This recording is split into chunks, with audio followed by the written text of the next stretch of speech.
அருட்பெருஞ்சோதி அருட்பெருஞ்சோதி தனிப்பெருங்கருணை.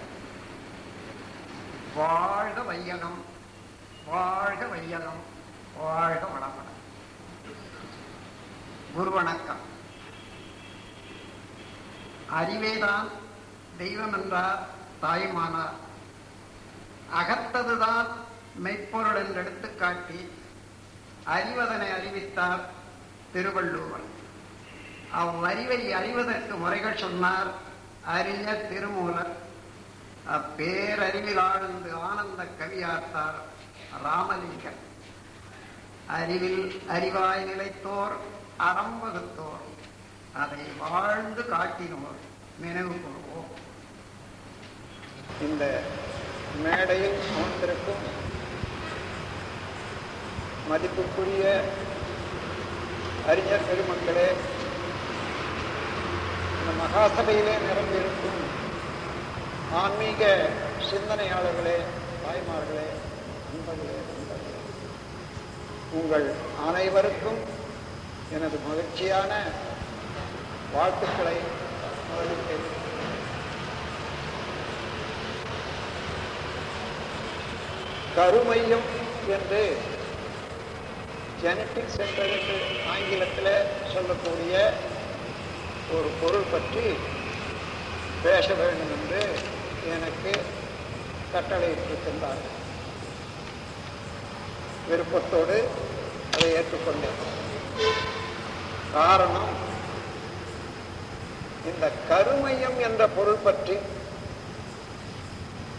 மனிதகுலம் உணர்ந்து கொண்டால் 3 மறைப்பொருட்கள் உலகிலே இதுவரையில சிந்தனையாளர்களுக்கு எட்டாமல் நின்றுவிட்டனவே அவைகள் கிடைத்துவிடும். ஒன்று யூனிஃபைட் ஃபோர்ஸ் அல்லது பிரிமாடியல் ஸ்டேட் ஆஃப் யூனிவர்ஸ். அது பிரபஞ்ச ஒருங்கிணைப்பு ஆற்றலாக உள்ள, எல்லா மதங்களும் கடவுள் என்று சொல்லக்கூடிய ஒரு பெருநிலை, இறைநிலை. இது இல்லை என்று மறுக்க முடியாது. மறுத்தால் அதற்கு யாரும் வாதிட முடியாது.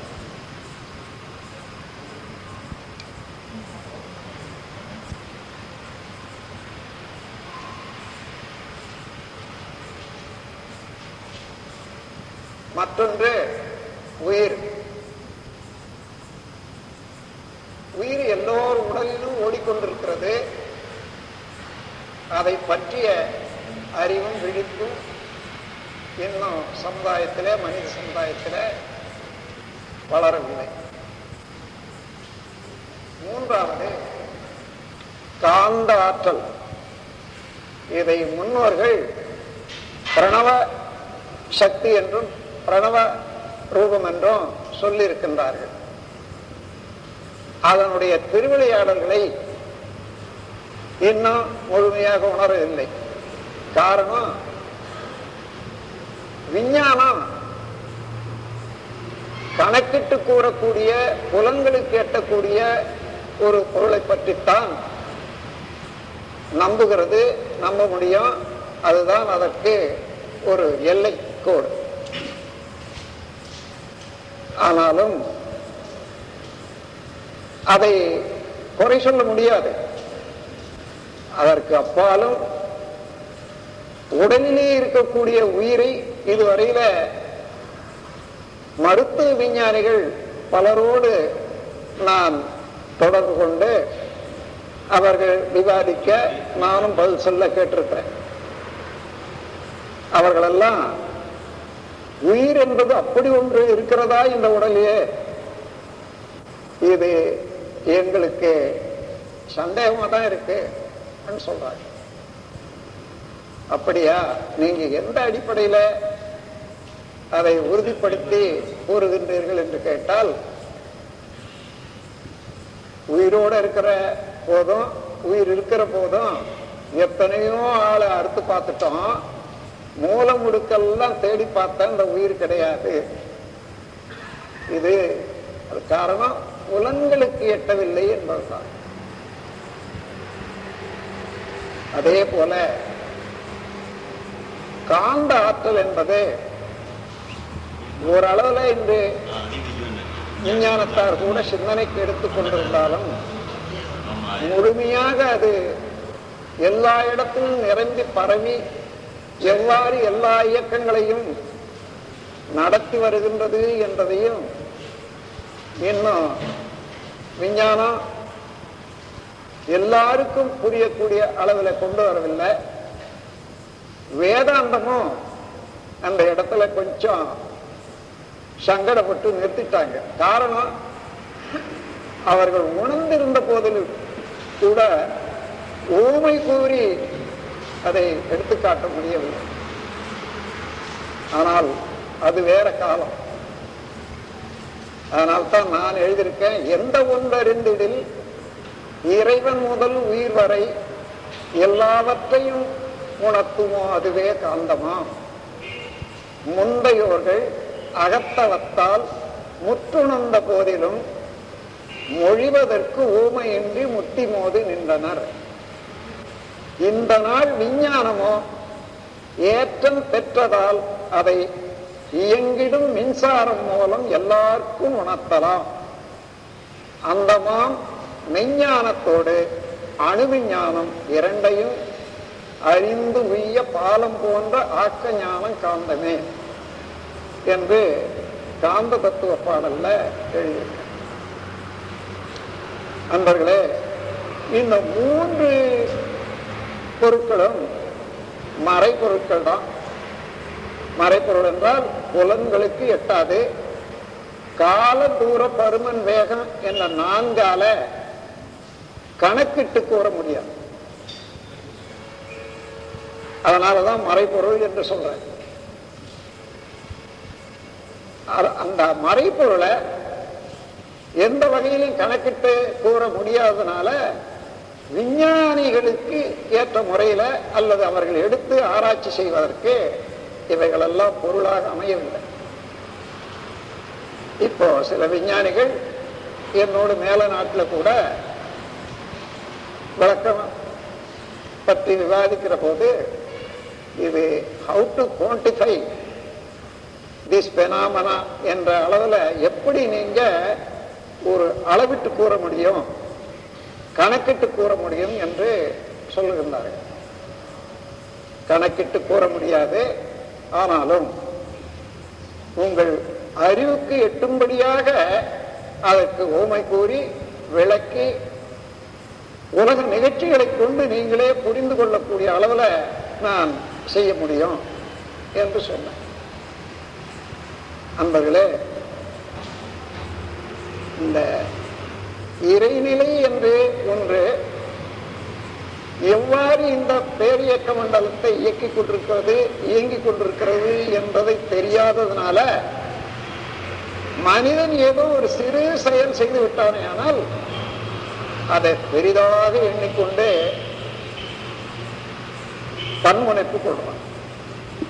இந்த தன்முனைப்பில் இருந்து நான் தனது என்ற 2 எண்ணக்கோடுகள் வந்து அவைகளில் இருந்து பேராசை, சினம், கடும்பற்று, முறையற்ற பால் கவர்ச்சி, உயர்வாழ் மனப்பான்மை, வஞ்சம் என்ற 6 குணங்கள் தோன்றுகின்றன. அந்த இறைநிலையில, அதாவது இயற்கையில நடக்கக்கூடிய ஒரு பேராற்றலான சிறப்புகளை உணர்ந்து கொண்டானேயானால் அப்பொழுதுதான் அதே ஆற்றல் தனக்குள்ளாக இருந்து கொண்டு ஒரு சிறு பகுதி எனக்குள்ளாக இயக்கமாக இருக்கிறது என்பதை உணர்ந்து கொள்ள முடியும்.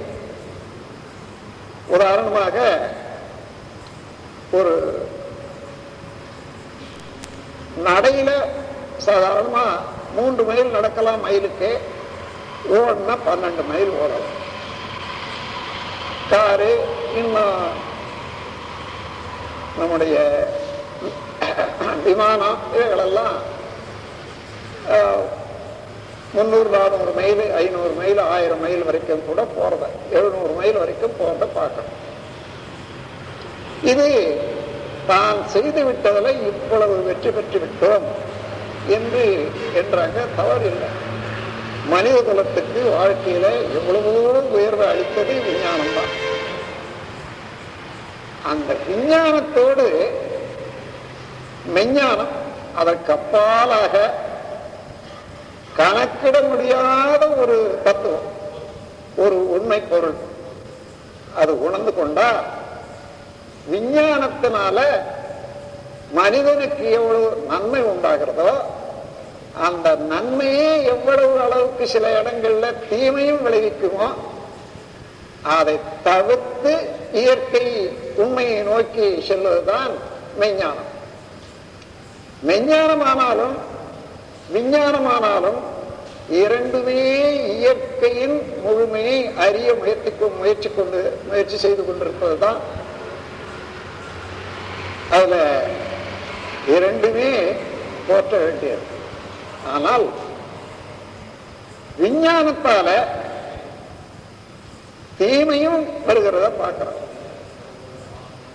விஞ்ஞானத்தினால அந்த தீமை கழிந்த அறிவுதான் நாளுக்கு நாள் உயரும்.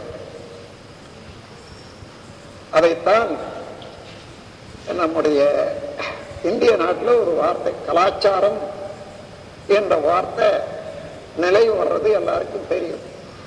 கலை ஆச்சாரம் என்ற இரண்டு வார்த்தை ஒன்று சேர்த்து கலாச்சாரம் என்று சொல்றோம்.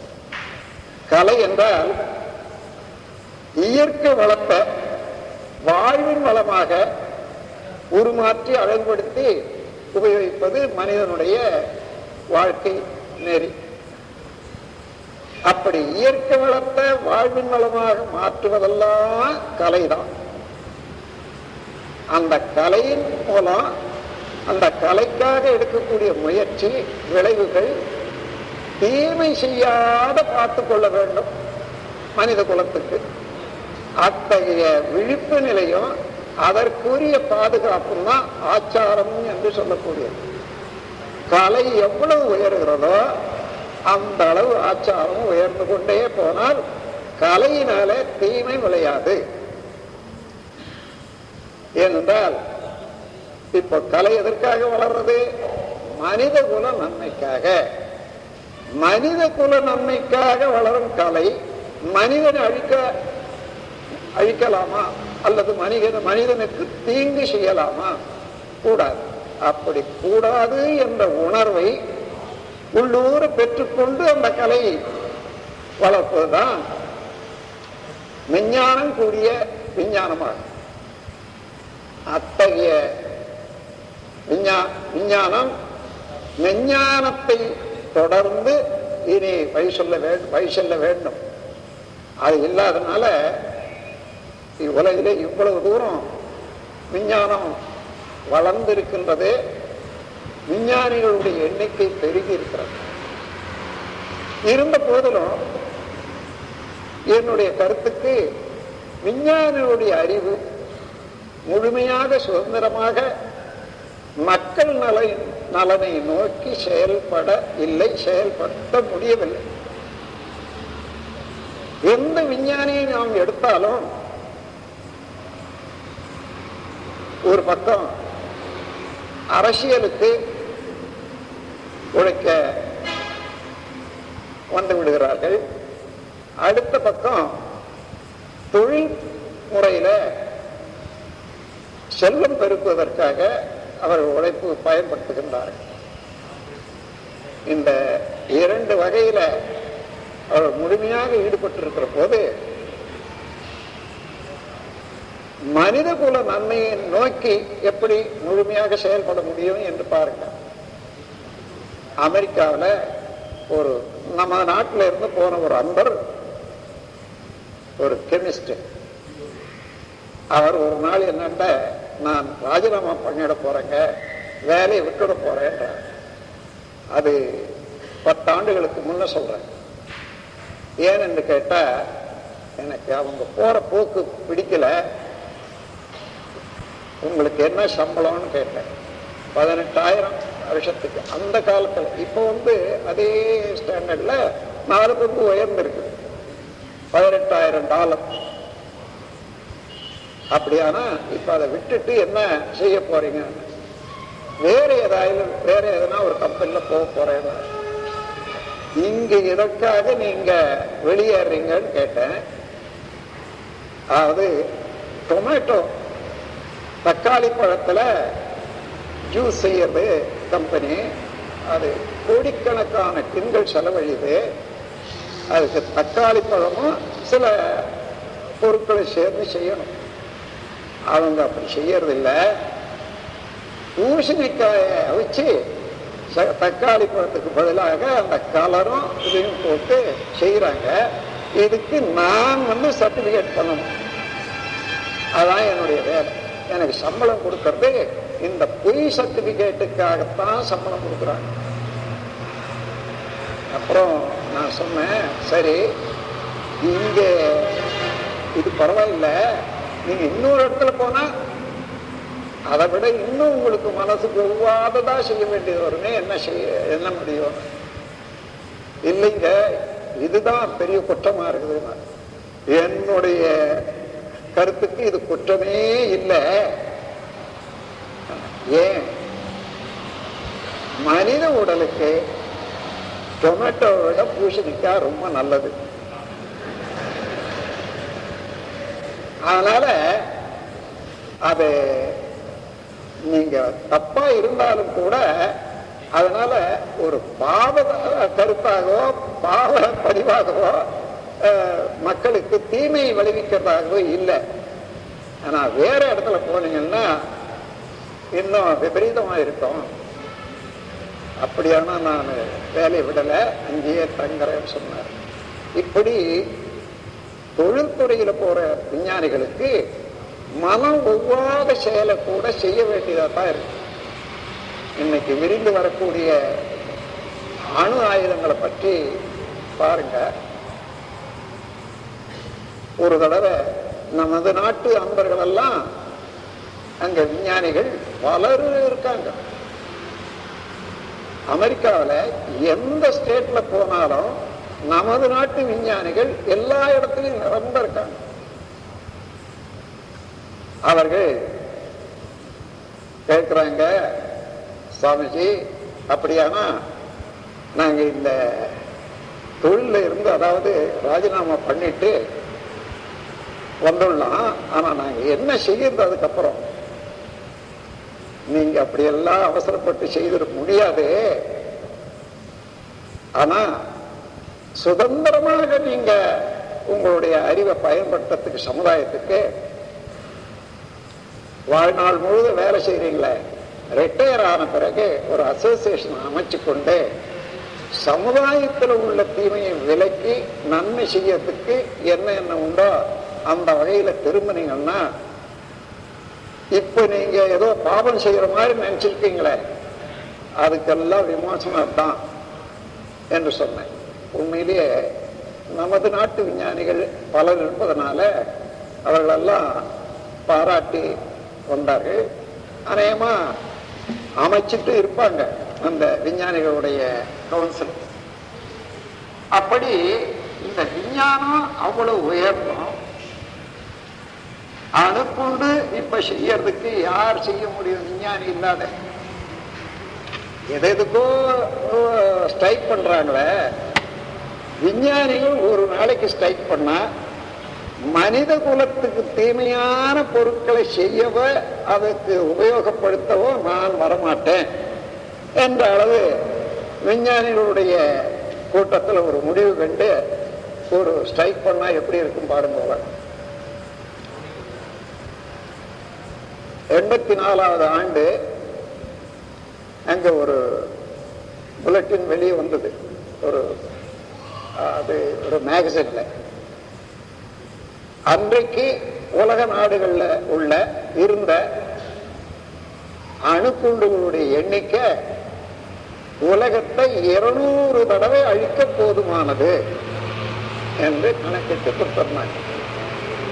200 தடவை உலகத்தை முழுமையாக அழிக்க போதுமான அணுக்குண்டுகள் உலகத்துல இருக்குது. அப்ப இருந்த அணுக்குண்டு வலுவை விட இன்னைக்கு ஒவ்வொரு அணுக்குண்டும் பங்குல இருந்து 100 பங்கு வேகம் கொண்டது வந்து இருக்கும். எண்ணிக்கையில எவ்வளவு இருக்குன்னு பாருங்க. அப்படி இருந்து கொண்டே மேலும் அணுக்குண்டு செய்யறதுக்கு வேண்டிய ஏற்பாடு செய்து கொண்டே இருக்கிறாங்கன்னா அது பைத்தியக்காரனா அல்லது சாதாரண மனநிலையான்னு பாருங்க. அப்பேற்பட்டவர்களுக்கு உழைக்கிறது யார் இன்னைக்கு? விஞ்ஞானிகள். அத்தகைய விஞ்ஞான அறிவு பெற்ற மேதைகள் கிட்டத்தட்ட இறைவனுடைய நிலையிலேயே இருக்காங்க, உலகத்தை காப்பாற்றக்கூடிய அளவில் இருக்காங்க. அப்பேற்பட்டவர்கள் அழிவுத்துறைக்கு கொஞ்சம் கூட மனம் செலுத்தாத நேர்மையான உலக மக்களுடைய வாழ்க்கைக்கு திரும்பணும்னு சொன்னா விஞ்ஞானத்தோட விஞ்ஞானம் சேர்ந்துதான் ஆகணும். அப்படி விஞ்ஞானம் என்பது இதுவரையில ஒரு பக்தி மார்க்கத்துல ஏதோ சில குரு வழிபாடு இறை வழிபாடு பற்றி சொல்லி வந்தாங்களே, உண்மையிலேயே அது விஞ்ஞானம் ஆகாது. விண் என்பது எனர்ஜி பார்ட்டிகள் இப்ப சொல்றோம் இல்லையா, அதுதான் விண் என்று சொல்றது. அதை பற்றிய ஞானம் தான் விஞ்ஞானம், அதை பற்றிய அறிவு.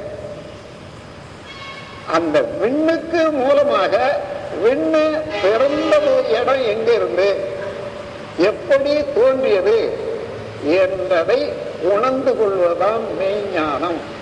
மெய் உயிர், விண் என்பது உயிர், அசைவு. அசைவுக்கு முன்னே இருப்பாக இருந்த நிலை என்ன என்பதை உணர்ந்து கொள்வதற்கு ஏற்ற அறிவுதான் மெய்ஞானம். மெய் அசைந்தால் உயிர், இதான் இலக்கணம். அந்த முறையில மெய்ஞானத்தை பெற்றுவிட்டால்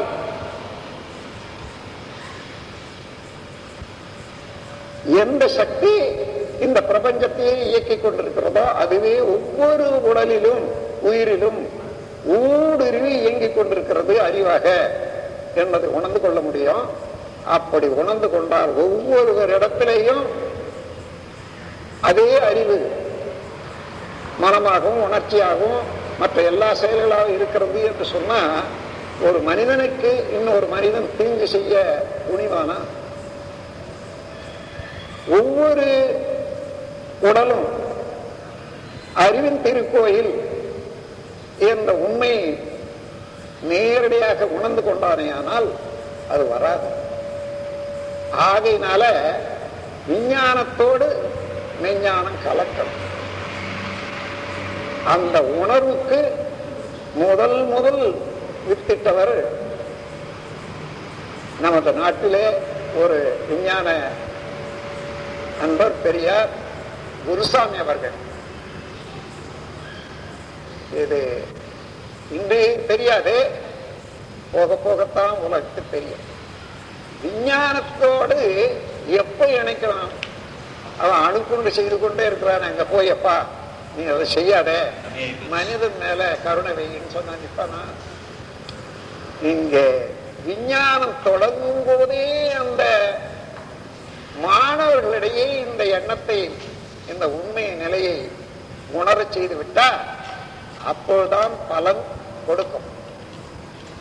ஆகையினால இந்த முயற்சி இங்கிருந்து பல இடத்துக்கு, இந்த நாட்டுக்கு பரவி, இந்த நாட்டில இருந்து பல நாடுகளுக்கும் இப்ப பரவி கொண்டிருக்கிறது. பல நாடுகளில் அது பரவி எஜுகேஷனல் கரிக்குலத்துல, அதாவது விஞ்ஞான பாடங்களோடு இதுவும் ஒரு பாடமாக வரணும். மனிதனுடைய பெருமையை மனிதன் உணர்ந்து கொள்ளத்தக்க அளவுக்கு அதை நல்ல முறையில விளக்குவதற்கு இந்த விஞ்ஞானிகளால முடியும். ஒரே ஒரு சிறு முயற்சி தான் அந்த விஞ்ஞானிகள் எடுக்க வேண்டியது. கடவுளை நம்பவே வேண்டியதில்லை, அதெல்லாம் மேல் நாட்டில எல்லாம் டிஸ்கஸ் பண்ணிட்டாங்க கடவுளை. அது ஒண்ணா நம்ப வேண்டியதில்லை. ஆனா அறிவை நம்பணுமா இல்லையா? அறிவு எது, அது எப்படி செயல்படுகிறது, அது உண்டா இல்லையா,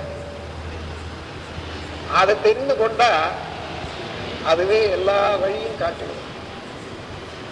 நண்பர்களே, அந்த அறிவை பற்றி எளிமையான முறையில எல்லோரும் உணர்ந்து கொள்ளக்கூடிய ஒரு மொழியில இன்று விளக்கம் வர வேண்டியது அவசியம். அந்த உண்மையை உணர்ந்துதான் அந்த தொண்டை நான் முதல்ல தொடங்கியிருக்கேன். எனக்கு துணையாக ஆயிரக்கணக்கான நண்பர்கள் இப்பொழுது முன்வந்திருக்கின்றார்கள். அந்த அறிவறியும் ஒரு பாடத்துல, ஒரு முயற்சியில ஒரு கோடு, ஒரு சிறு பகுதி தான் ஜெனட்டிக் சென்டர் அல்லது கருமையம் என்ற பொருள். கருமையம்னா புதிய வார்த்தையா இருக்கிறது, சுத்த தமிழ் தான். இதுவரையில் அது வெளியே வராததுனால புதிதாக இருக்கும். எந்த உயிரை எடுத்துக்கொண்டாலும் 2 அறிவுல இருந்து 6 அறிவு வரையில எந்த ஜீவராசி எடுத்துக்கொண்டாலும் உயரத்தில் அளந்து மத்தி பாதி பங்கு ஒரு கோடு போட்டு, அகலத்தையும் அளந்து பாதி பங்கு கோடு போட்ட அது மையத்தில் அமைந்திருப்பதான் கருமையம். அது எப்படி அமைகிறது என்பதை இப்ப சொல்றோம். அந்த கருமையத்துல இப்போ உயிர்களிடத்துல எப்படி கருமையும் எந்த அமைப்பாக இருக்கிறது என்று பார்த்தால், பருவுடல், நுண்ணுடல், காந்த உடல் என்று 3 எடுத்துக்கொள்ளுங்க. பருவுடல் என்பது பல செல்களால ஆக்கப்பட்டது. அதுக்குள்ளாக நுண்ணுடல் என்பது எனர்ஜி பார்ட்டிகள், பியூர் எனர்ஜி பார்ட்டிகள் வித் ஃபுல் வெலாசிட்டி. அது முழு விடுதலை வேகத்தோடு அணுவாக மாறாம தனித்த ஒரு எனர்ஜி பார்ட்டிகள் என்பது உடல்ல கோடிக்கணக்கில் சுழன்று கொண்டே இருக்கின்றது. அதுதான் விண் என்றும் ஆகாசம் என்றும் சொல்லப்படுகிறது. அந்த ஒரு ஆற்றலை கோடிக்கணக்கில் இருக்கு.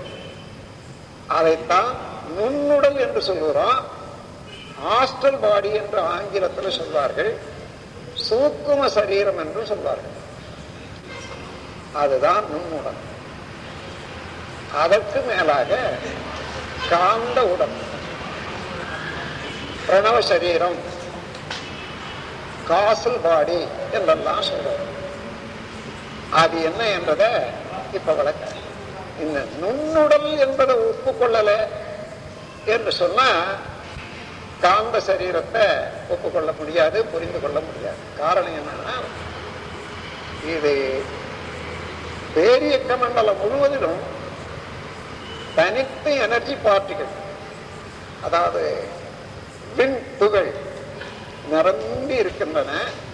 அவைகள் கூட்டுதான் பல கோடி அண்டங்கள். அத ஒவ்வொரு நுண்துகளும் விரைவாக சுழன்று கொண்டே இருக்கின்றன என்பதுதான் அது உண்மை. அதை நான் விளக்குறேன். அப்படி சுழற்சியின் மூலமாக அதை சுற்றிலும் உள்ள இறைவழி ஸ்டாட்டிக் ஸ்டேட், இருப்பு நிலை. இது இயக்க அலை, அது இருப்பு நிலை. அங்கே ஏற்படக்கூடிய ஃபிரிக்ஷன், ஒரு உரசல்னால மற்றும் ஒரு அலை எழுகின்றது. அந்த அலையும் சுற்றிலும் உள்ள இருப்பு நிலையால் அழுத்தப்பட்டு அதுவும் வட்ட வடிவமாதான். இந்த பேரியக்க மண்டலத்துல எந்த பொருளானாலும் நீள வடிவம் உள்ள ஒரு பொருள் இல்லை என்பது நிச்சயம். காரணம், அதை சுற்றிலும் இறைவெளி என்ற இருப்பு நிலை பேரழுத்தத்தினால் அழுத்திக் கொண்டு இருப்பதனால by the surrounding pressure of static state எந்த பொருளும் உருளை வடிவமாக, அதாவது பந்து வடிவமாகத்தான் வரும். அதனால அப்படி வரக்கூடிய விரிவு அலை கூட இது முதல்ல இருப்பு நிலையில இருந்து அடக்கம் பெற்றிருந்த, அதாவது inherent or latent force, force and consciousness. ஃபோர்ஸ்னா வேகம், கான்சியஸ்னஸ் என்பது விவேகம். வேகமும் விவேகமும் இரண்டு அடங்கி இருந்ததுதான் ஸ்டாட்டிக் ஸ்டேட். அப்போ அது வெளியே வராத, தனிப்படாத இருந்ததுனால அது தெரியல. ஆனால் அந்த ஃபோர்ஸ் வெளியே வர்ற போது ஒரு குமிழ் மாதிரி, நமது தண்ணீர்ல நீர்ல குமிழிய போல ஒரு குமிழ் வந்தா, அதே போல அதே இருப்பு நிலை சுற்றிலும் இருப்பதனால இது இருப்பு, அது இயக்கம். இந்த இரண்டுக்கு மத்தியில ஏற்படக்கூடிய மோதல்ல இன்னொரு அலை பிறக்கிறது. அதைத்தான் நிழலலை என்று குறிப்பிடுற, காந்த அலை என்று குறிப்பிடுற.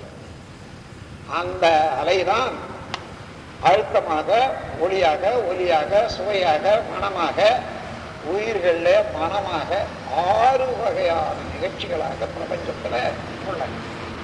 ஆகவே இந்த உயிர் சக்தி என்பதை உணர்ந்து கொள்ளவில்லையானால், அதை ஒப்புக்கொள்ளவில்லையானால், அதிலே இருந்து வரக்கூடிய விரிவு அலையை, ஷேடோ வேவ் பார்ட்டிகள், அதை ஒப்புக்கொள்ள முடியாது, அவர்களுக்கு விளங்காது. ஆனாலும் இந்த சுழலலை என்பது ஒன்றோடு ஒன்று கூடினால் ஸ்ட்ரக்சரல் வேல்யூ, அதாவது ஒரு பொருளை உற்பத்தி பண்ணும், ஒரு மாஸ் உற்பத்தி ஆகும். ஆனால் இந்த விரிவு அலை என்பது அந்த மாசுக்கு மத்தியில, அதாவது அடர்த்தி பொருளுக்கு மத்தியில உள்ள இடத்துல அதனுடைய அடர்த்தி நிலைக்கு தக்கவாறு அழுத்தமா, ஒளியா, ஒலியா, சுவையா, மனமா, உயிர்கள மனமாக டிரான்ஸ்பார்மேஷன், பிசிக்கல் டிரான்ஸ்பார்மேஷன், பௌதீக மாற்றம் அடையது தான் அதை பஞ்ச பன்மாத்திரை என்று விளக்கணும். அதாவது நிறைய இந்த விண் என்பது தனித்து இருக்கிற போது அங்க அடர்த்தி இல்லை, அங்க அழுத்தம் தான் இருக்க முடியும். அதுவே காற்று என்ற நிலையில கூடி இருக்கிற போது ஒரு அழுத்தம் ஏற்படுகிறது, அங்கே ஒலியாக மலர்கிறது. அதே காந்தம் இன்னும் அடர்த்தியாக வர்ற போது ஆக்சிஜனை போல அடர்த்தி நிலை காற்று என்றால் அங்கே ஒளியாகவும் மலர்கிறது. இப்ப நீர்லையும் நிலத்திலையும் கெட்டி பொருளையோ அதிலேயே காந்த ஆற்றல் தான் சுவையாக, மனமாக வருது. இதுவரையில விஞ்ஞானத்துல இந்த சுவை மன உற்பத்தியை பற்றி இன்னும் விளக்க இல்லை, விளங்கிக் கொள்ள இல்லை. ஆனால் இந்த காந்த தத்துவத்தை விளங்கிக் கொண்டால் சுவை மனம் இரண்டு விளங்கிவிடும். அதோடு ஒளியும் மாற்றம் பெறும்போது அதற்கு மின்சாரம், எலக்ட்ரிசிட்டி என்று சொல்லும். அதற்கு முன்னிலை புல்லிங் அண்ட் புஷிங், அதாவது ஆகர்ஷ்ண சக்தி, பிரதிகிருஷ்ண சக்தி, தள்ளுதல் கொள்ளுதல் என்ற இடத்துல அது மேக்னட்டிசம், காந்த சக்தி என்று சொல்லும். அதுக்கு முதல் நிலை ஒலி, இரண்டாவது நிலை ஒளி, மூன்றாவது நிலை சுவை, நாலாவது நிலை மனம், ஐந்தாவது நிலை மனம், ஆறாவது நிலை. இந்த காந்த அலையினுடைய மாற்றம் ஒவ்வொரு பொருளையும் ஒவ்வொரு விதமாக வர்ற போது இந்த காந்த அலைதான் கேரக்டரைசஸ் எவ்ரி மாஸ். அது சின்ன மாலிகுலா இருந்தாலும், அது பெரிய பெரிய செல்லாக இருந்தாலும், இன்னும் உருவங்களாக இருந்தாலும் அதுக்குள்ள அடைய. ஆகையினால எந்த பொருளை எடுத்தாலும் நீங்க இந்த இடத்துல ஒரு கேள்வி பிறக்கும் உங்களுக்கு. ஆமா, இவ்வளவு சிறியதாக உள்ள அந்த எனர்ஜி பார்ட்டிகள் அல்லது விண் துகள் பெருக்காடிக்கு எட்டல, இதுவரையில யாரும் அதை பற்றி முழுமையாக அறிய முடியாத விஞ்ஞானமே தவித்துக் கொண்டிருக்கிற போது நீங்கள் எப்படி அது வேகமாக சுழன்று கொண்டிருக்கிறது என்று அறிவித்து சொல்லுகிறீர்கள் என்பது இது சிக்காகோவில் எழுந்த கேள்வி விஞ்ஞானிகளிடையே. அதன் பிறகு அவர்கள் கொடுத்த ஒரு விடையை சொல்றேன். Association of energy particle is mass. அது விண்துகள் கூடினால் அது ஒரு பருப்பொருளாக ஒரு தோற்றம் உண்டாகிறது. அதை எடுத்துக்கொள்ளுங்க. இன்னைக்கு நாம் எத்தனை கோடி நட்சத்திரங்களை பார்க்கிறோம்.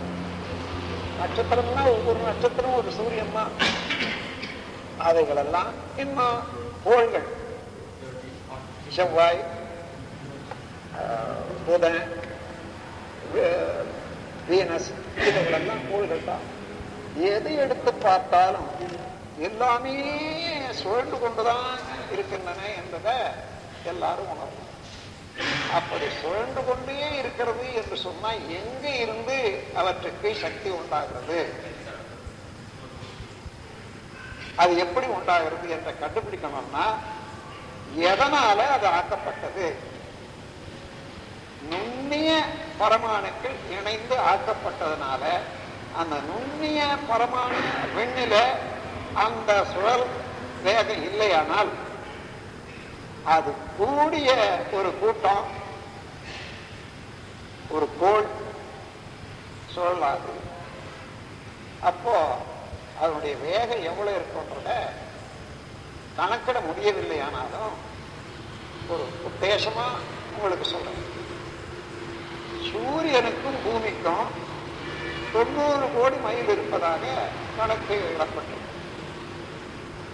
அப்போ பூமியினுடைய வேகம் என்ன? சூரியனை சுற்றி வரக்கூடிய வேகம் 90 கோடி 2ஆக்கி 22ஆல பெருக்கி 7ஆல வகுத்தால் அது ஆர்பிட் நீளம் வரும். அதை 365ஆல வகுத்து கொள்ளுங்க. உங்க வீட்டில் கால்குலேட்டர் தான் போட்டுக்கலாம். ஒரு நாளைக்கு இந்த 365ஆல வகுத்த பிறகு பார்த்தீங்கன்னா 15,50,000 மைல் இந்த பூமி, இந்த பூவுலகம் அதனுடைய உடல் எடையை தூக்கிக் கொண்டு சூரியன் சுற்றி வருது. அவ்வளவு வேகமும் அந்த பரமாணு இணைந்து விட்ட பிறகு மிச்சம் இருக்கக்கூடிய வேகம் அது.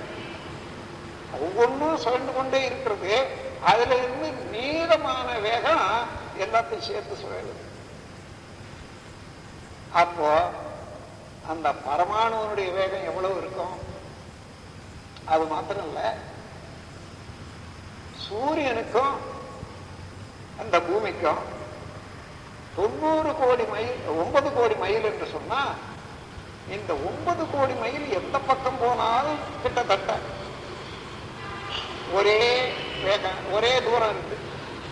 அது எப்படி ஒன்றை ஒன்று தள்ளி நிறுத்துறது என்று பார்த்தா, சூரியன்ல இருக்கக்கூடிய மின் துகள்கள் எத்தனையோ அதை எண்ணிக்கொள்ளுங்க. பூமியில் இருக்கக்கூடிய மின் துகள்கள் எவ்வளவோ எண்ணிக்கொள்ளுங்க.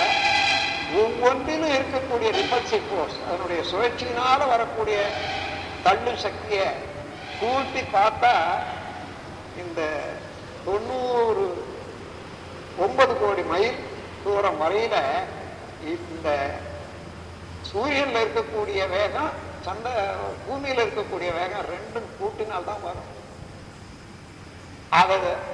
இப்ப அதை கண்டுபிடிச்சிட்டோம். ஆனா அதை கொண்டு ஒவ்வொரு விண்ணிலையும் எவ்வளவு வேகம் இருக்கிறது கண்டுபிடிக்கணும்னா விண்ணை கண்டுபிடிச்சு பார்க்கணும்.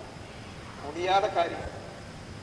ஏனென்றால் அந்த விண்துகள் அவ்வளவு விரைவாக இருக்கிறது. எதனை எங்கேயும் கட்டுப்படுத்த முடியாது. கண்டெய்னர் எதிலேயும் கட்டுப்படுத்த முடியாதது. ஏனென்றால் எந்த பொருளும் அந்த விண்துகளால ஆக்கப்பட்டதோ. ஆகையினால ஒவ்வொரு இந்த பிரபஞ்சத்திலேயே 2 விண்துகள் இடைவெளி இல்லாத ஒட்டி கொண்டிருப்பது இல்லை. அதனால அந்த இடத்துல ஊடுருவி ஓடக்கூடியதுதான் விண்துகள். அதனால அதுக்கு கண்டெய்னரே கண்டுபிடிக்க முடியாது. அந்த முறையில நீங்க ஆராய்ச்சி செய்து பார்த்தால் விண்ணை பற்றிய அறிவு, அத்தகைய விண் பேரியக்க மண்டலம் முழுவதும் தன்னைத்தானே வேகமாக சுற்றி கொண்டு இருக்கும் போது சுத்தி இருக்கக்கூடிய இறைவெளியில உரசும் போது ஏற்படக்கூடிய அலைதான் காந்த அலை. அந்த காந்த அலை பேரியக்க மண்டலம் முழுவதும் நிரம்பிக்கொண்டே இருக்கிறது. அதை தான் வான்காந்தம்னு சொல்லுவோம். அதனால இப்போ ஒரு கோள் சுழலுகிறது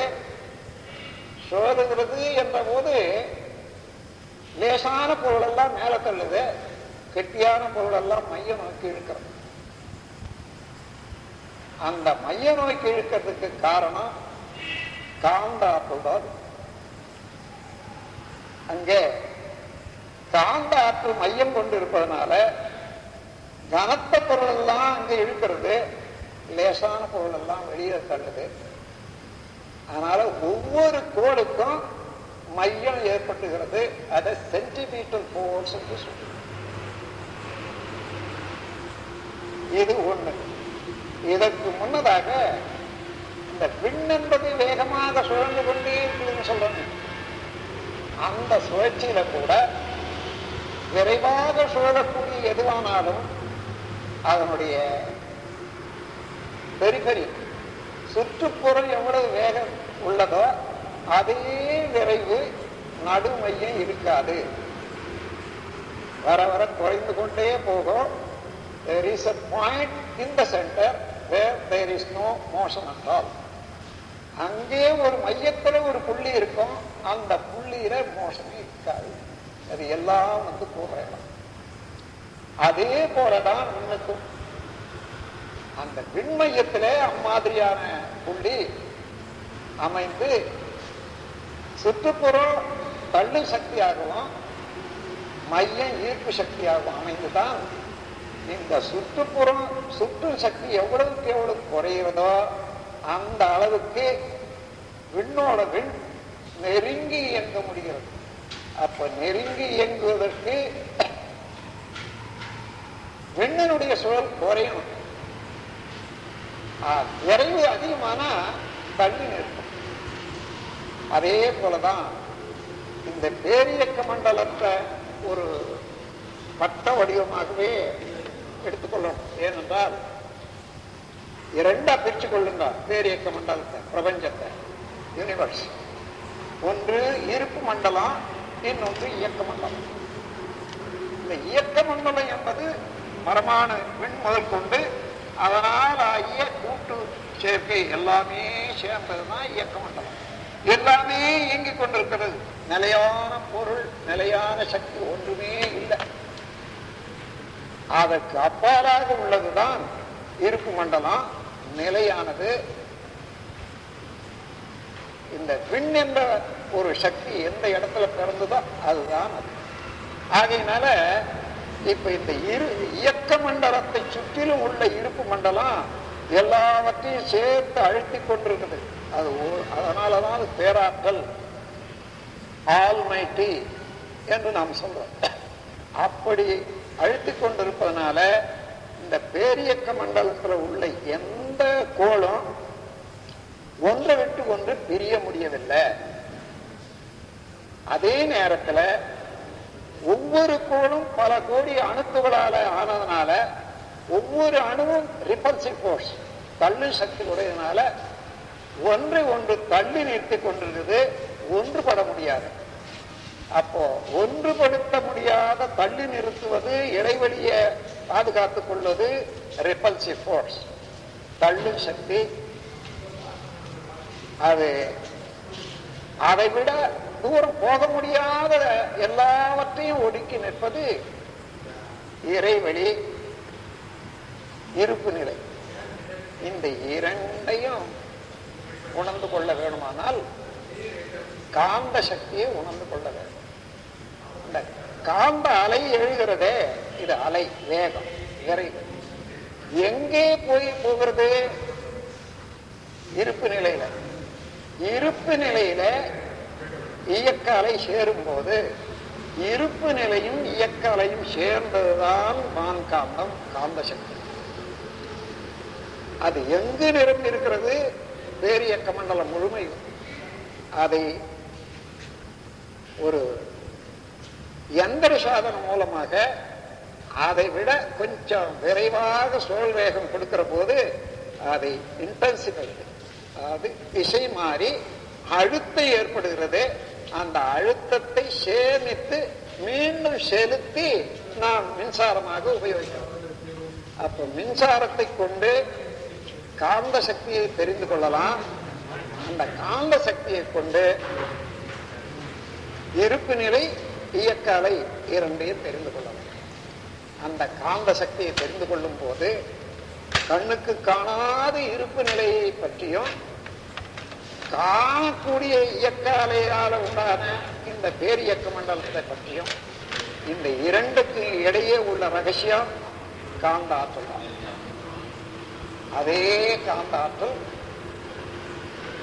ஒவ்வொரு உயிரிலையும் மின்னந்தது சுழன்று கொண்டிருக்கிறது உயிர் சக்தி. அந்த உயிர் சக்தியிலிருந்து விரியக்கூடிய விரிவாலை இங்கே இருக்கக்கூடிய இருப்பு நிலையோடு சேர்ற போது அதுவும் காந்தமாக மாறுகிறது. அந்த காந்தம் தான் ஜீவகாந்தம் என்றும், ஜீவகாந்தம் என்பது பயோ மேக்னட்டிசம். பயோ என்று எங்க வந்தாலும் உயிரில இருந்து பிறக்கிறது, உயிருக்கு தொடர்புடையது என்று அர்த்தம். அதனால இங்கே உள்ள மேக்னட்டிசத்துக்கு, காந்த சக்திக்கு பயோ மேக்னட்டிசம் என்று பெயர். இந்த உடல் முழுவதும் உயிர் சுழல்னால பயோ மேக்னட்டிசம் எப்பொழுதும் சார்ஜ் ஆகிக்கொண்டே இருக்கும். அந்த பயோ மேக்னட்டிசம் செல்களுக்கு இடையே ஓடிக்கொண்டிருக்கிற போது ஒவ்வொரு செல்லுக்கும் முனையில போலாரிட்டி ஏற்படுத்தி ஒன்னோடு ஒண்ணு கிளிங்கிங், அதாவது ஈர்த்து பிடித்து கொண்டு ஒரு அணு அடுக்கு நிலையமாக உடல் நிலைச்சிருக்கிறதுக்கு தனித்தனியாக செல்கள் இருந்த போதிலும், மாலிகுல் பேரணுக்கள் இருந்த போதிலும், அணுக்கள் இருந்த போதிலும், எவ்வாறு இவையெல்லாம் ஒன்றுபட்டு ஒரு கோர்வையாக உடலாக இருக்கிறது என்று சொன்னால் அந்த காந்த சக்தி குரு அமைப்பு இல்லையானால் முடியாது. அப்ப இந்த உடலிலே உடல் செல்கள் சேர்ந்து உடலாக இருந்தாலும் அதற்கு உள்ளே ஊடே உயிர் என்ற சக்தி ஓடிக்கொண்டிருக்கிறது. அதில் இருந்து விளைந்து கொண்டே இருக்கக்கூடிய காந்த அலையும் கூடிக்கொண்டிருக்கிறது.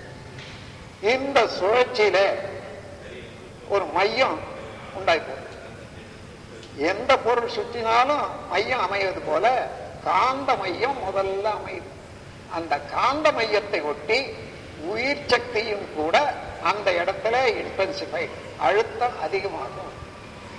அதை ஒட்டி இந்த உடலுக்கு மூலமான with Sakthi, sexual vital fluid, அது அங்கே கூடிவிட்டது. அப்போ விந்து சக்தி ஒன்று, விந்துநாதம் என்ற விந்து சக்தி ஒன்று, உயிர் ஆற்றல் 2, காந்த ஆற்றல் 3, இந்த 3 சேர்ந்து கூட்டாக இயங்கக்கூடிய ஒரு நிலையம்தான் கருமையம் என்று சென்டர். இது எந்தெந்த அளவுல இப்ப உடல்ல விளைவு தருகிறது என்று பாருங்க. அந்த கருமையத்தை ஒப்பிட்டு பார்த்தா இன்னைக்கு கம்ப்யூட்டர்ல சிப்ஸ்ன்னு சொல்றாங்க பாருங்க, அதே போல கோடிக்கணக்கான பதிவுகளை, அலைகளை ஒடுக்கி ஈர்ப்பு வைத்துக் கொள்ளக்கூடிய ஆற்றல் அந்த கருமையத்துக்கு உண்டாகும். உதாரணமாக நீங்க ஒரு பசுவை பார்க்கிறீங்க, 8 அடி நீளம், 4 அடி உயரம் இருக்கிறது. அந்த பசு கண்ணில் பிரதிபலிக்கிறது. அதை பார்க்கிற போது அது எவ்வளவு இருக்கு? கொசு அளவுல தான் இருக்கு, யார் பார்த்தாலும் தெரியும். ஆனாலும் முழு பசுவனுடைய ஒரு நேரம், அடையாளம் எல்லாமே அங்க இருக்கு. இந்த கோணத்தில் இவ்வளவு தூரம் வந்த உடனே இந்த இருப்பு நிலையில அவ்வளவு சுருங்கி போச்சு. இன்னும் அதே கோணத்துல புலன்கள் மூலமாக வரக்கூடிய அலைகள் எதுவானாலும் மூளையில தான் போய் மோதி ஆகும். அதனால காதில் வாங்கக்கூடிய சத்தம், விரல்ல தொட்டு உணரக்கூடிய சத்தம், இந்த பஞ்சேந்திரியங்கள் மூலமாக என்ன உணர்ந்தாலும் அவைகளெல்லாம் மூளையில மோதுற போது அது டாட் புள்ளியாக மாறி, எல்லாமே புள்ளிதான். அதன் பிறகு மூளையில உள்ள ஒரு வியத்தகு காந்த ஆற்றல் அலையாக்கி விடுவது. உடனே கருமையம் இழுத்து இருப்பாக்கி வச்சுக்க. இப்ப என்ன நடக்கிறது? நீங்க அந்த பசு பார்த்தீங்க, கண்ணுல அங்க பசு இங்க கொசு அளவு, மூளையில புள்ளி, இன்னும் கருமையத்துல அலையாச்சு. எப்படி கம்ப்யூட்டர்ல எத்தனை கோடி பதிவுகள் போட்டாலும் அங்கே இருப்பா இருக்குமோ அதே போல இருப்பாது. மீண்டும் அதே மென்டல் ஃப்ரீக்வன்சி, மன அலை சுழல் எந்த காரணத்தினால வந்தாலும், அதாவது யாரோ ஒருத்தர் பசுவை பத்தி பேசுறாங்க, நான் கூட அங்க ஒரு பசுவை பார்த்தேன் என்று அந்த நினைவு, அல்லது வேறு எந்த காரணத்துக்கு தொடர்பு இருந்தாலும் அந்த ஃப்ரீக்வன்சி, அந்த சுழல், மன அலை சுழல் அந்த நிலைக்கு வர்ற போது தானாகவே அங்கே அலையாக இருப்பாக இருக்கக்கூடிய அலையானது விரிந்து மூளைக்கு வர்ற போது மூளை அது விரித்து காட்டுகிறது, மேக்னிஃபை பண்றது. அந்த மேக்னிஃபிகேஷன் தான் தாட்ஸ், எண்ணங்கள். உடனே பசுவை பார்த்த நினைவு வருது. இது ஒன்றா ரெண்டா? இது போல 3 வயது முதல் கொண்டு இன்று வரையில நடந்த நிகழ்ச்சிகள் எத்தனையானாலும் சரி, நீங்க நினைச்சா ஒண்ணுன்னா நினைவு வந்துவிடும். எங்கே இருக்கின்றன? எல்லாமே கருமையத்தில் இருப்பாரு. ஒன்றோடு ஒன்று சேர்ந்து கெடாத கேரக்டரைஸ் ஆயிருக்கு. அது அவ்வப்போது அந்த மன அலை சூழலுக்கு தகுந்தவாறு விரித்து காட்டி எண்ணங்களாக மலர்ந்து, எண்ணங்களாக வந்த உடனே மூளையினுடைய செல்கள் ஒரு இயக்கத்துக்கு வர்ற போது அதுக்கு ஒத்துழைப்பாக உடல்ல உள்ள செல்கள் எல்லாம் கூடி அதை நிறைவேற்றுவதற்கு, செயல் புரிவதற்கு தயாராக இருப்பார். உதாரணமாக ஏதோ ஒரு ஊறுகாய் மேஜையில வச்சிருக்காங்க, மாங்காய் ஊறுகாய், நல்லா இருக்கும் என்று நினைக்கிற போதே மாங்காய் ஊறுகாயை பற்றி இதுக்கு முன்ன பின்ன சாப்பிட்ட அனுபவங்கள்லாம் வருது. நாக்கில் தண்ணி சுட்டுது. அதன் பிறகு அதை சாப்பிடணும் என்ற எண்ணம் வருது. கை காது எல்லாமே தயாராகுது. உடல்ல உள்ள செல்கள் எல்லாம் சேர்ந்து இந்த விரலால மாங்காய் எடுக்கிறோம்னா அந்த விரல் மாத்திரம் போக முடியாது. அதுக்கு ஒத்துழைக்கிறது உடல்ல உள்ள எல்லா செல்களும் கோஆர்டினேட் பண்ணாதான் முடியும். அந்த மாதிரியாக இருக்கிறதுக்கு அதே காந்த சக்தி, அதே போலாரிட்டி தான் நமக்கு உதவியாக இருக்கு. எனவே இந்த உடல் முழுவதும் காந்த ஒரு களம் என்றதை வச்சு கொள்ளுங்க. அந்த காந்த களம் காந்த களத்துல இருப்பு நிலை இயக்க அலைன்னு சொல்றேன். இருப்பு நிலை என்பது சுப்ரீம் போர்ஸ், யூனிஃபைட் போர்ஸ் என்று எதை விஞ்ஞானிகள் தேடிக்கொண்டிருக்கிறார்களோ அதுதான் இருப்பு நிலை. அது ஊடுருவி எல்லா இடத்திலையும் இருக்கக்கூடியதான். ஏனென்றால் அதனுடைய வேகம்னா விரைவுதான். பரமாணு என்ற விண்ணாக மாறியது. அந்த விண்ணால ஏற்பட்ட துகள்கள் கூட்டம் தான் பிரபஞ்சமாக இருக்கிறது. ஆகையினால எல்லா பொருளும் அது ஊடுருவியே இருந்து கொண்டிருக்கிறது. ஒரு வாஷ் மணி, ஒரு 100 மணி எடுத்து தண்ணியில போடுறீங்க, ஒவ்வொரு மணியிலும் பொத்தல். இப்ப அந்த தண்ணியில போட்ட மணியில எப்படி தண்ணி இருக்கும்னு பாருங்க. எல்லா மணியிலும் ஊடுருவி தண்ணீரில் மணி, மணியில் தண்ணீர். அதுபோல அந்த இருப்பு நிலையாக உள்ள இறைவழி எல்லாவற்றுக்கும் ஊடுருவி இருக்கிறது. இது வேரியக்க மண்டலத்துக்கு அப்பாலாக உள்ள இருப்பு நிலை அழுத்தத்தினால அது அது அந்தந்த பொருள் அதனது தன்மைக்கு தகுந்தவாறு இயங்கிக் கொண்டிருக்கிறது என்ற போது, அதனாலதான் எந்த இயக்கமும் ஒரு முறையாகத்தான் இருக்குதே தவிர முரண்பட்டதாக ஏதோ ஏனோ தானோ என்று ஒரு இயக்கம் உலகத்தில் இருக்க முடியாது. அதைத்தான் பேட்டர்ன், பிரிசிஷன், ரெகுலாரிட்டி என்று பல இடங்கள்ல நான் குறிச்சிருக்கேன். பேட்டர்ன்னா வடிவ அமைப்பு, பிரிசிஷன் இது வரையில அந்த வடிவ அமைப்புக்கு வர்றது வரையில அந்த பொருள் இயங்கி பெற்ற தன்மைகள், இயக்க ஒழுங்கு, இந்த மூன்றையும் பார்க்கலாம். இந்த கருவமைப்பு பற்றி தெரிந்து கொள்ளணும்னா நம்ம எண்ணங்கள் மூலமாக எப்படி அது அமைந்ததுன்னு தெரிஞ்சுக்கிறோம். இவ்வளவும் நம்முடைய அனுபவங்கள் எல்லாம் இன்பம், துன்பம், அமைதி, பேரின்பம் இவைகள் மூலமா தானே அவைகளெல்லாம் இருப்பாகி அந்த அனுபவம் தான் மனிதனை பர்சனாலிட்டி டெவலப்மெண்ட் சொல்றமே, அதாவது அறிவாட்சி தரம். அது அமையறதே நம்முடைய மனிதன் பெற்ற அனுபவங்களுடைய தொகுப்பு தான். அப்போ இவன் பெற்ற அனுபவம் மாத்திரம் தொகுப்பா இல்லை, இவன் பிறந்ததுக்கு காரணமாக உள்ள அந்த ஜெனட்டிக் இது ஒரு குரோமோசோம் இருக்கு, அதை பார்த்தீங்கன்னா அது பெற்றோர்கள் மூலமாக வந்து அவர்களண்ட அடங்கி இருக்கக்கூடிய நுணுக்கமாக இறுக்கமாக அடங்கி இருக்கக்கூடிய அத்தனையும் வர்றதுதான் ஹெரிடிட்டரி இம்பெக்ட்,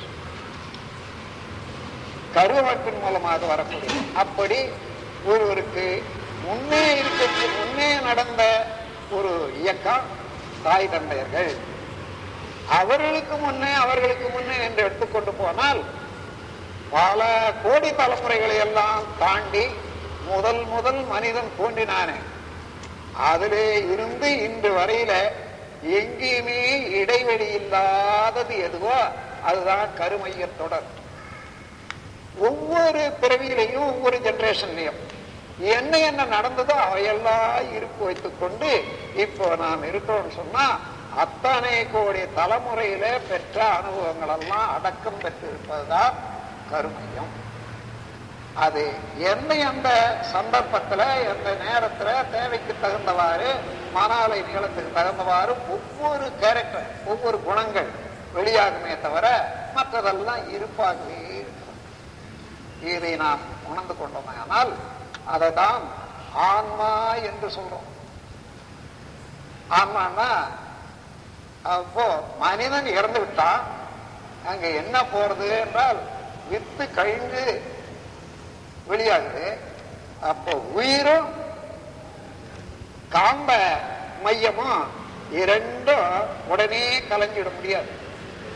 அது வெளியில போல் ஆகாசத்துல, அதாவது காற்றோட காற்றா மிதந்து கொண்டு இருந்தாலும் அதுல இருக்கக்கூடிய சுழல் வேகத்தினால கலையாத இருக்கு. இப்ப ஒரு விஞ்ஞானி பல உண்மைகளை கண்டுபிடிச்சார்.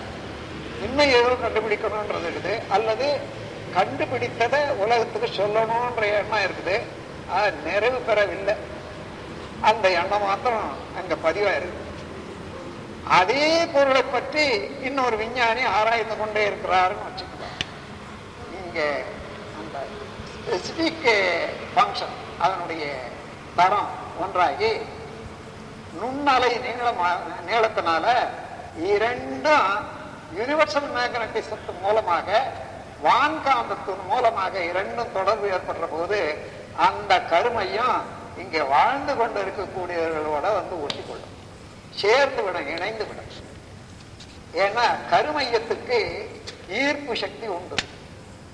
அதை நான் உதாரணம் காட்டியிருக்கேன்.